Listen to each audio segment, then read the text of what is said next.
Hi friends, కొల్లేరు అఫీషియల్కి స్వాగతం. ఈరోజు బంగాళదుంప కర్రీ 5 కేజీల కర్రీ వండుకుందాం. ముందుగా బాండి పెట్టి ఆయిల్ వేసి ఆయిల్ వేటెక్కే లోపలికి ఆనియన్స్లో బంగాళదుంప ముక్కల్లో ఉప్పు, కారం, పసుపు వేసి కలుపుకుని కొంచెం పక్కన పెట్టుకుందాం. పక్కన పెట్టుకున్నప్పుడు ఈలోపు ఆయిల్ కాగుతుంది కదా, కాగేటప్పటికి నేను వెల్లుల్లిపాయలు చిదిమి పక్కన పెట్టాను. జీలకర్ర చిటపట్లాడిన తర్వాత వెల్లుల్లిపాయలు వేగేటప్పటికి పచ్చిమిరకాయలు, కరివేపాకు వేసి కేజీ ఆనియన్స్ కోసానండి.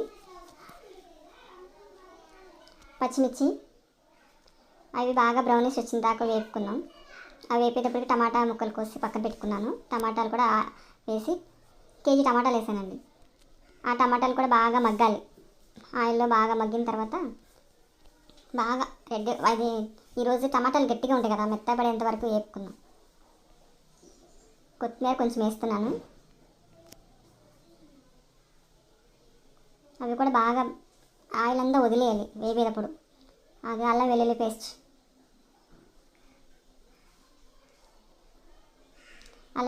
వేసి వేపుకుందాం. వేపిన తర్వాత బంగాళదుంపలకు ఉప్పు కారం పట్టించాను కదండి, అంటే బాగా విడిపోతే మళ్ళీ ఉప్పు కారం వేసి తిప్పడానికి ఉండదని ఉప్పు కారం వేసి దాన్ని అడుగు పట్టుకోకుండా ఆయిల్లోనే మగ్గబెడదాం. బాగా ఆయిల్లో మగ్గబెట్టిన తర్వాత కొంచెం, ఎందుకంటే బాయిల్ చేసిన బంగాళదుంపలు కదా, వాటర్ వేయక్కర్లేదు ఎక్కువ శాతం. నేను కొంచెంగానే వేస్తాను వాటర్. బాగా కలబెట్టి దాన్ని మగ్గబెట్టేంత వరకు ఉంచుతున్నాను. ఎక్కువ శాతం నేను వాటర్ వేయకుండా ట్రై చేద్దాం అనుకున్నాను. కొంచెం వాటర్ వేసాను అంతే. వాటర్ వేసి అది తిప్పుతున్నాను. ఎక్కువ బంగాళదుంప కర్రీ అడుగు పడుతుంది కదా, అడుగు పట్టకుండా తిప్పుకుందాం. బాగా రౌండ్ తిప్పకూడదు, పైపైన తిప్పాలి. బంగాళదుంప కూర ఉడికిందో లేదో చూసుకుంటున్నా, సరిపోతుంది. ఎందుకంటే ముందుగా ఉడకపెట్టాం కదా, కొంచెం పదునున్నదేమో అని చూస్తున్నా. అది ఉడికేటప్పటికి కొంచెం మసాలా పొడి ఇంట్లోనే ప్రిపేర్ చేశాను. మసాలా పొడి అదే సాల్ట్ సరిపోయిందో లేదో చూసుకుని సాల్ట్ ఎక్స్చేంజ్ చేసుకుంటున్నాను. మసాలా పొడి అంటే ఏం కాదండి, అవే గరం మసాలా కింద ట్రై చేశాను. ఇలాగ పొడి వేసుకుంటే బాగుంటుందని.